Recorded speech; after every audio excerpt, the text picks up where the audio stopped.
Hello, everyone, and welcome to Horse Center. Sorry about that. Still getting my bearings here on this lovely Tuesday. I am Wild Jamie. With me is my stupendous co-host, Swiss Army Sean. And our special guest tonight is one of the most winning jockeys of all time at a little track you might have heard of. It's called Churchill Downs. So we bring you only the best here at Horse Center. Welcome to the show, Corey Lanerie. Thank you. Thanks for having me on.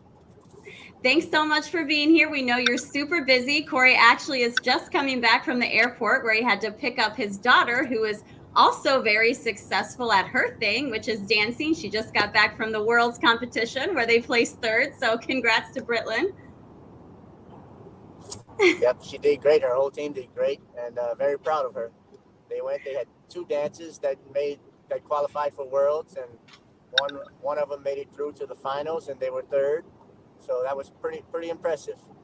Yes, for sure. So happy to hear that. A talented, athletic family for sure. So, all right, Corey. So we've never had you on before. So we wanted to do a little bit of background on you. I know that you come from a racing family. You come from Louisiana, lots and lots of racing down there. And I saw somewhere that you started galloping racehorses at age 9. Is that true? Yes, I started galloping basically in our backyard. My grandparents had racehorses, and when I get back from school, I was always at the barn helping with the barn work. And when I'd get lucky, they would tack up the pony horse and let me gallop the racehorse because I wasn't strong enough to hold the racehorse. So they always had to pony me. They'd send me with the pony. And of course, that would go for a few days. And then when they get busy or just didn't feel like doing it, well, then I didn't get to do it. But it definitely planted the seed and made me want to be a jockey, since I can remember. Wonderful. Well, it's nice to have your path all in front of you right away. So, when did you start officially riding? How old were you? I got my jockey license when I turned 16. Um, I started galloping on a regular basis probably when I was 15, and then I got my jockey license when I was 16 and started riding professional as an apprentice. Wow, very cool. And of course, you started off in Louisiana and had a ton of success there for quite some time. What made you decide to finally make the jump out of Louisiana? Because now you're a big part of the Kentucky circuit, have been there for a while. Yes, I owe a lot of credit to. For a long time, I went to Texas, and my circuit was New Orleans. Then I would go to Lone Star Park. From there, I would move to Chicago, Arlington Park, and then come to Keeneland in October. And I did that for a good period of time. We was moving every 4 months. And then I owe a lot of credit to my friend Brett McCullen and Robbie Alvarado for making me take the chance and take the jump to Kentucky, because I thought they were crazy because I was making a pretty good living at Lone Star and all the other tracks by running my share of races. And Sure. I was always scared to give that up. And lo and behold, now, thank God I did. Yeah, absolutely. Yeah, you are riding with the most competitive colonies in the racing world and more than holding your own. You have tons of Churchill Downs titles to your name, tons of graded stake wins. I mean, it's wonderful. And I definitely, as I said at the beginning of the show, you're kind of known for being an expert at Churchill. You do a lot of these like rail skimming rides, these rides in traffic. I mean, do you ever get intimidated at all? Do you feel like you just know the track so well and know the colony there so well? I mean, watching you, sometimes I get nervous, but you always pull it off. So, I mean, do you No, get I know. intimidated? I've been told I was. Not really. Sometimes I do get scared whenever when you go for the hole that you think is going to be there, and then you have to ride out the bumps. So Right. say, when you don't get through. But and like you say, knowing the colony and just kind of knowing the track a lot, it helps to know when the hole is going to open, and also knowing your horse and feeling if he'll run through the hole. You know, Right. um, it, because I can want to go through any hole that I want to, but if horse doesn't want to, we're not going to go. So it's the feeling the horse gives you as you're approaching the hole to know if I should continue or not. I've been called by some of my fellow jockeys very crazy, Right. or whatever. But I've won a lot by doing that, and I got beat sometimes. But I think it's made me a name here at Churchill, and I've won a lot of titles because of that. Sure. Yeah, now this is fast forwarding big time in your career, but we kind of came around to it naturally, and I really wanted to bring this up. Your second place finish with a bit of a long shot horse, looking at Lee in the Kentucky Derby, that was such an incredible race. I don't think anyone else could have got up there the way that you did. Would you mind just kind of going over that for us? This was in 2017. Anyone who hasn't watched the race, please watch the replay. You don't want to miss it. It was incredible. Just run us through that if you don't mind. Yeah, well, I came up kind of watching Calvin Borel and all those guys, and he rode the rail. And so obviously I watched him and learned from him. And he won 3 derbies by staying on the rail. And of course, I was in a long shot. So I thought my only chance was to take a chance and get through on the rail and try to win the race. So I wanted to ride it just like Calvin. And I drew the 1 hole, got lucky, and the number 2 horse was from Europe, I believe. And he came out of the starting gates and started bucking. So that gave me a little more room, and it helped me to get away clean. But I was just able to stay on the rail the whole race. And the only horse I was going to try to come around was Always Dreaming, who won the race. And whenever I kind of tipped out to come around him, there was no way I ever thought I was going to lose the race, because I was moving so good and so effortlessly that I thought I'm going to win the Derby. And I actually told myself that about the quarter pole. I was like, you're about to win the Derby. And then I got right up to him, and the winds came out of my sail, and my heart started slowing down and just kind of hanging a little bit. And I was just like, no, you're almost there. But Right. I mean, what a feeling just to run second. Like, I couldn't imagine what winning the Derby. That's got to be the greatest feeling in the world, because just to be second, it was amazing. Yeah. I mean, you did so incredible that day as well. Like I said, I don't think anyone else could have pulled off what you did. And you were so patient. I mean, you just waited back there for so long, and boom, I love it. So congratulations on running second. That's a big enough deal there. Thanks. We got a comment here from Willie Martinez. Corey has had an amazing career, well-deserved, always first class, come a long way since the first year he came to NOLA back in 94. Well done, my man. And we got a question here from Jeffrey Doyle. What is your daily routine? Well, I usually wake up, and if I have horses to work, I'll go to Churchill or Keeneland and work horses. If I don't, I'll usually just kind of get up and mess around the house a little bit. If there's no races, I start picking out my golf outfit. And then head to the golf course and warm up. But then if we have races, I get there, and I have to get there and go through my routine, and usually sit in the box for a while. As I get older, it's harder to keep the weight off.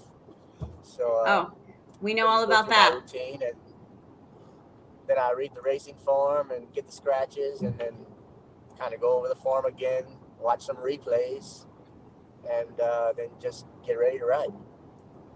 Awesome. So is that Keeneland meet going as fast as it is for a fan? Are you kind of sad Keeneland's ending, or kind of really looking forward to Churchill beginning? Well, it did pass pretty fast, but for me, it seems probably a little longer because I have to drive every day. It's an hour drive to Keeneland and back. And when, I've won a couple of races, which I'm very grateful. But when you don't win every day, that drive gets long. So I'm kind of ready for Churchill, and the Derby to kind of go and get on with it, and then kind of get things back to normal, where the riding colony might thin out a little bit, where some New York guys might go back and leave more opportunities for me and other people. Absolutely. and you're approaching another milestone. I don't know what you do every 1,000 wins, but you're 25 wins away from career win 5,000. Yeah, that's amazing. I remember when I was a kid riding, and Bobby Walker Jr. had won his 2000th race, and I was like, wow, I hope I can ever get to that. And to look back now, I'm almost to 5,000. It's just amazing. Time flies. And I know Julie usually does this. She's the host every other week. The other incredible number is you've had 34,311 career mounts. Yeah. Wow. That's a lot. It's funny, the other day on April 19th, it's when I won my first race. And so that was 32 years ago. Oh, wow. What a special anniversary. Yeah. But what about for Win 5,000? Do you have any special celebration planned? What do you normally do when you hit a big milestone? Just go home and wake up the next day and try to hit the next milestone, right? Okay. I don't know. I'm really nothing special. I'm sure this one's going to be obviously very special. Yeah. I know Brilliant and my girlfriend and some other friends are planning a big party for whenever I hit it. Awesome. So, it's going to be fun, and not many people get to reach that milestone. So I feel very blessed and very humble for all the opportunities I get. Well deserved. Well deserved. I have to ask, if you don't mind, this is a little off topic, but you're kind of known for driving one of the best cars in the Jocks colonies. So what are you driving? It looks nice from here. Yeah, I have the Porsche Panamera. Oh, okay. No big deal. It's my favorite I ever had. So it's pretty special car. Very cool. And it's I fast. love it. I wish my horses were this easy to drive. Well, I'm sure you've had some. I get all the holes out here. Yeah. Well, I'm sure you've had some horses that are that easy to drive, right? Oh yeah, yep. There is some out there. Yep. Awesome. That Bell's the one. Looking at Lee was actually that easy that day. Yeah, for sure. So, Corey, you mentioned golfing. You're also known for being an incredible golfer. Are you the best out of the whole crew that you've got there? No. No? Who's Some the days best? I can be, but I'm very average. Robbie Alvarado, he's better than me. Oh, okay. Probably Jesus Castanon. And then you got the rest of us. Okay. But I played golf today, and I played with Scott Blasi, who's assistant to Steve Asmussen. Yeah. And we played with Alex Foley and his buddy Greg Rayburn. And Rayburn got a hole-in-one on number 16 at U of L Golf Club. Very cool. Very So cool. that was pretty special moment to witness. He said he hadn't had one in 22 years. Oh, okay. Wow. So, Corey, what is your favorite thing about being a jockey? Like, what is the best part of your job? Winning. If you're not winning, of course, nothing's fun. But the best part is winning and, riding at a high level. And, that's the best part about it. If you're not winning, to be honest, it's not fun. Sure, understandable. And there are so many difficult aspects of riding, from just how physical it is, weight, trying to deal with the weight, also how critical everyone is. I mean, when you win, it's all credit to the horse, and when you lose, it's all your fault, right? So what is the most difficult part of being a rider?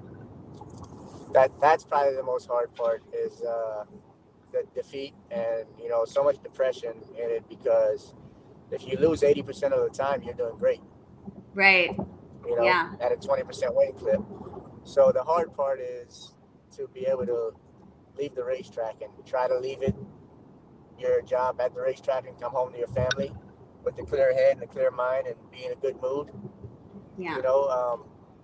And I think that's what a lot of people don't understand. That's what's so hard, because, of course, when we lose, like you said, we're most of the time the first ones to blame, or sure, and it's hard, and it's hard to keep everybody happy. You've got trainers and owners, and then it just trickles all down, and we gotta perform and make everybody happy.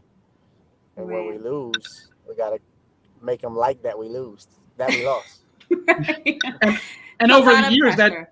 the dynamic has changed with social media as well, with that aspect as well. Yeah. Oh, sure. And then for a jockey, like I've had to block some people, just fans on Twitter or whatever, because we get blasted and people Mhm. say some harsh stuff, Yeah. and we can try to say it doesn't matter, it doesn't bother us, but it does. Of course. Absolutely. I've seen it on people that come on the show and I'm friends with, and it bothers me. So I'm sure it bothers you guys. And what I want to say to those people too is, if we went to their job and watched what they did every day and every move, we would question their moves as well. So Exactly, and it's easy watching a screen or watching a TV to know what you should have done or what a jockey should have done. And when the heat of the moment, you only have a split second to make a decision. absolutely. Yeah. Not to mention, they don't know how the horse feels. There's so much that just watching a race yeah. can't tell you. Right. We don't know if a horse might have hurt himself during the night, or he's not feeling good, he has a headache, or Yeah. today's not their day. We've got a comment. Yeah. Sorry, I didn't mean to cut you off there. We got a comment here from Sean Patrick Nolan. Hey, Corey, all the best, my friend. What was riding Star Guitar like? He was pretty special. He was a horse that I tell everybody a kid could ride him, and he was so good at what he'd done. He ran the same race every time he ran, and if they went 25 and change on the front end was slow, he was in front, and if they went 24, I was 6-7 lengths back, any faster than that, he was last, and he would always just stay steady and run his race and get to the wire first. He was so cool, and like I said, so classy. I mean, he just went out and did his job. Very cool. There was something else that I wanted to touch on, Corey. You have a great reputation among your peers. Everyone loves you, and you actually won a very prestigious award, the George Wolf Award. Tell us a little bit about what that meant to you. Yeah, that was pretty special, because you get voted by all your peers for that award, and just to know that people like me, and some guys look up to me, and it makes you feel good, and, because I want everybody to like me, and I like everybody, so it's pretty special to know that people look up to you and honor you, and to win that award was really, really special. But yeah, let's go to that aspect too. When you came in, who were some of the jockeys that really helped you, and who are some of the jockeys that you really get to help out now? Yeah, well, I always, when I grew up and was really, I think I was 14 or whatever, Kent DeSarmo hadn't left town yet, and he came to work a horse for my grandpa at Evangeline Downs, and I just thought it was so cool to see him, and he wasn't Kent DeSarmo at the time, but just to see a jockey, and anybody, and then he went up and did really good. So as I got older, of course, I watched him and idolized him, and and Eddie Delahousie, the guys from Louisiana, Randy Romero, and then Robbie Alvarado was a year and a half in front of me, and he started doing really, really good. So I looked up to him and watched him, and I wanted to be like those guys, Absolutely. So what you mentioned about the Kentucky Derby coming up, what's your week look like for the Oaks and the Derby? I don't have them out in the Oaks or Derby unless something would come open, just by chance. But have some other mounts, and hopefully we can get some winners. But just day-to-day business so far on those days. Do you have any horse that you're really looking forward to riding on those days? All of them. Those are some big days for sure. Lots of money on the table. We got a comment here from Terry Hay. Corey is a great jockey, knows what he is doing, and I love having him on a horse that I have bet on. Amen, brother. Amen. So, Corey, considering all of these years of experience that you have in this industry and all this amazing success behind you, what is your best advice to someone who's young and just getting started in the business? Just getting started, just come and work hard, keep your ears open, and just listen and watch the older guys, the ones who are successful, and just do the right thing and show up every day, work hard, and do your best. Sure. And I just wanted to touch on, I'm a little starstruck talking to you, even though we've been friends for a really long time. Just the amazing things that you've done in your career. You have writing titles at Churchill Downs, of course, Ellis Park, Lone Star, Sam Houston. I mean, you've been everywhere. So tell us, what is your favorite track to ride at?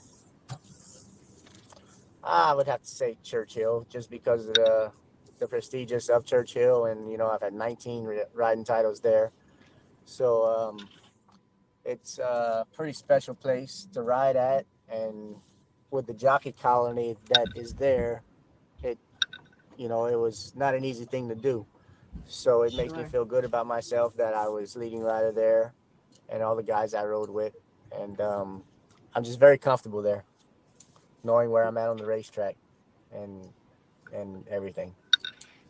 Well, it shows. What about your most memorable win? And is that one that just happened a few weeks ago? No, probably one of my most memorable wins would be probably in 2002. I rode parade leader for Neil Howard, and I won the New Orleans handicap, and that was like my first. The purse was 500,000. That was like my first big race that I won, and he was a long shot, and he won, and it was for Mr. Neil. So that was pretty special. Yeah, for sure. Go What ahead, about your Sean. What about your? I know it's all of them, but do you have a distance that's like more of a favorite that you like running, or do you like grass or dirt better? I probably rather a two-turn race, just because you have a chance to more overcome if something goes wrong at the start or anything like that. So, but it's really no preference, just whatever distance fits the horse that I'm riding or whatever. So we can have our best chance to win. Do you think turf's more of a jockey's race than dirt? I think so. I think turf is because you have to be more patient, and saving ground is a lot more key. So I think there's a lot more thinking that goes along in a grass race than in a dirt race. Yeah. Now, Corey, we mentioned that you're a Louisiana native, so I have to ask, that is like the food capital of the U.S., in my opinion. What's your favorite dish? I love ball crawfish. Okay, there you go. That's probably my go-to. If I go home and I can get some ball crawfish, that's my go-to. All You know, right. I know nothing about crawfish. I don't do seafood or anything like that. So FanDuel TV, I do their socials sometimes, and they did a whole thing on crawfish, and I added an L in there, and I was shunned. Oh, And I added an L in there. It was. God. I'll never You do it again. didn't. Oh, my goodness. Oh, So every for time I hear that shame. word now, I cringe because I know how to spell it now. You should cringe. That's deserved. Oh, my goodness.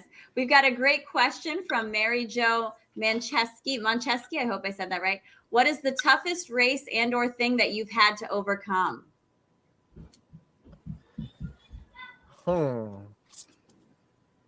Toughest race.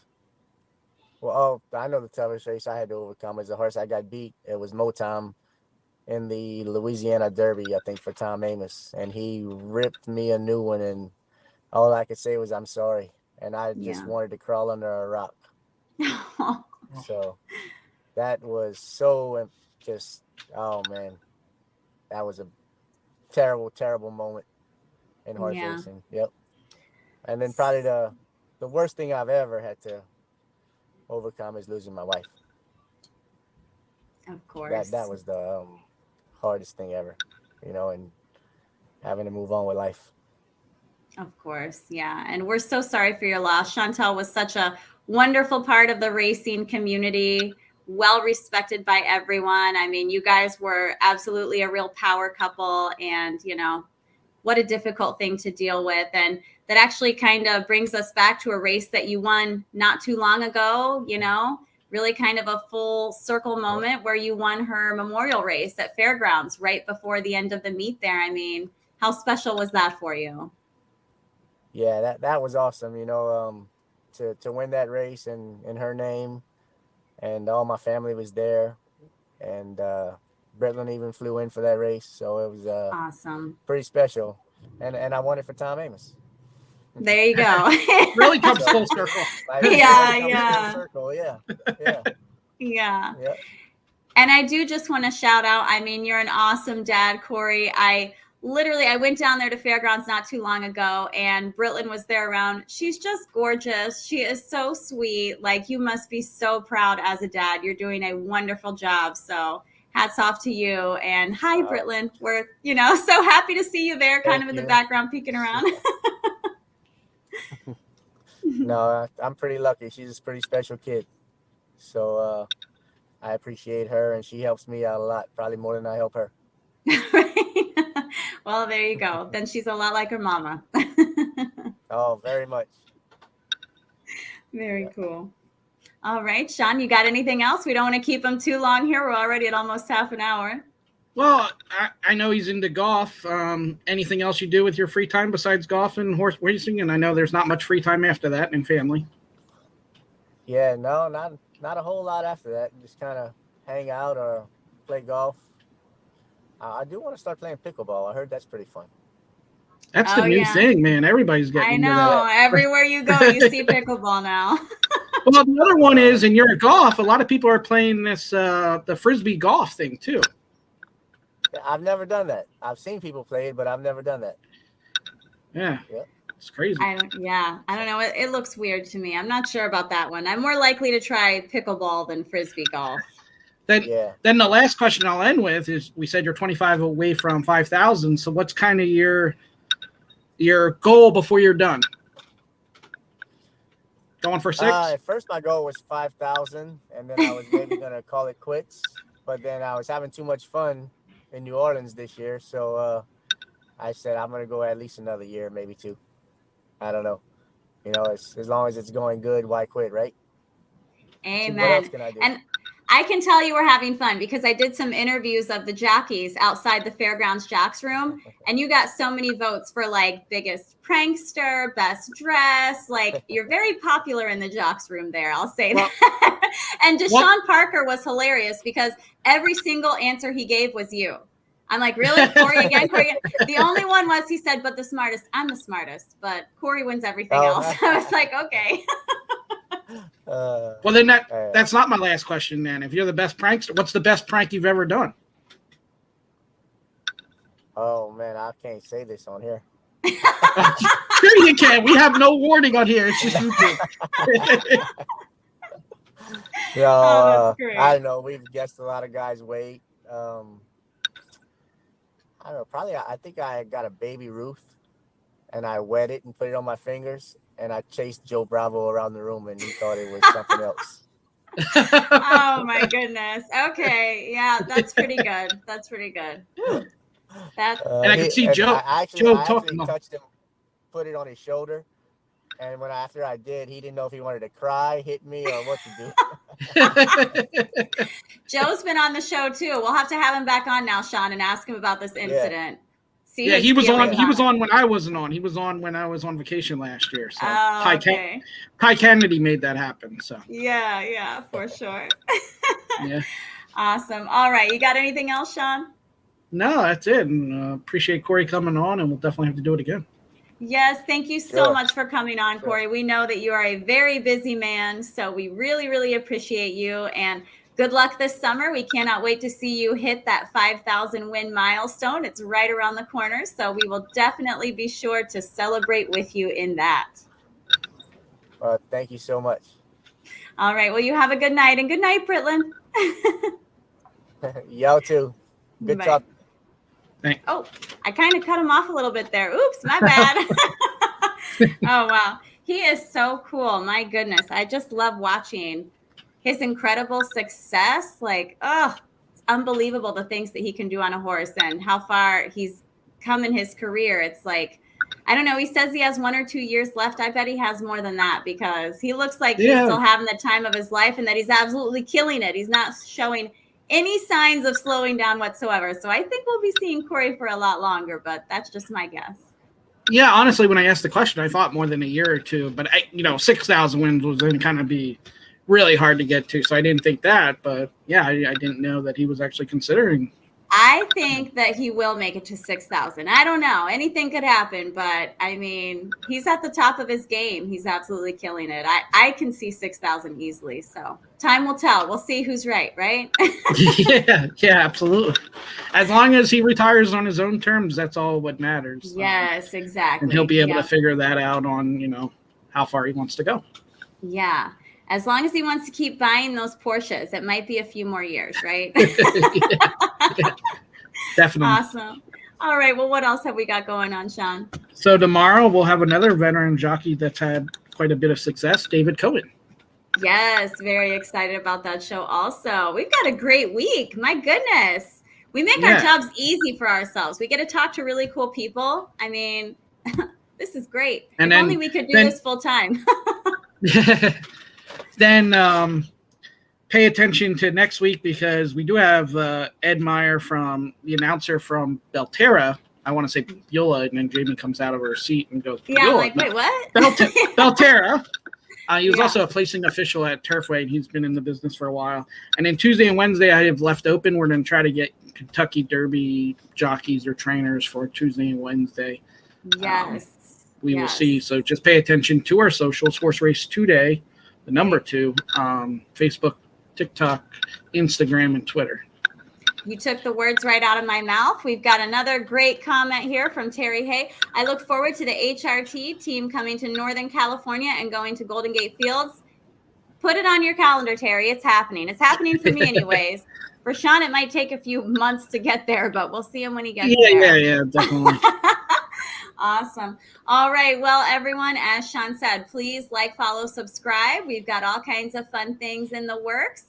We'll see what kind of Kentucky Derby guests we can get next week. And I hope that you go ahead, Sean. Wait, I'm sorry. I forgot. Congratulations to Corey Nakatani on the Hall of Fame. Yes. And also with that comes a big announcement that he will be on the show Monday, May 15th. I have not announced it on social yet, but I will. So I talked to him today. Is that my week or not? It's not my week. That is not your week, no. Oh, sad face. All right. Well, yeah, I had to do.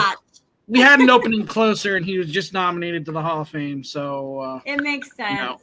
We had to get him on. And sometimes you got to take the loss. I'll take the loss, but I'll watch the show, so it'll be a win anyway. So yeah, I'll announce it on social. But for the people that are watching this, I talked to Corey Nakatani. Congratulations to him, and he'll be on Monday, May 15th. Wonderful. Well deserved there as well. Another incredibly talented jockey with a fabulous career. And I don't know if you guys, please follow us on Instagram. We had Loriana Sosa, a apprentice here in Tampa who has done fabulous. He actually just won Jockey of the Month, but he took over our Instagram stories for the day and kind of let us get a behind the scenes view of what it is that he does. We're going to be setting up some more of those. I've got another very special guest in the works who hopefully will be taking over soon. So stay tuned. Like I said, like, follow, subscribe so you can get all of the great content. You don't miss it because those stories, once they're gone, they're gone. You can't watch a replay on those, unfortunately. So definitely stay tuned on all of that. So we hope that we see you on social media. We hope we see you on Instagram with our next Jockey Takeover. We hope we see you again on Horse Center with Corey Nakatani, Hall of Fame rider now.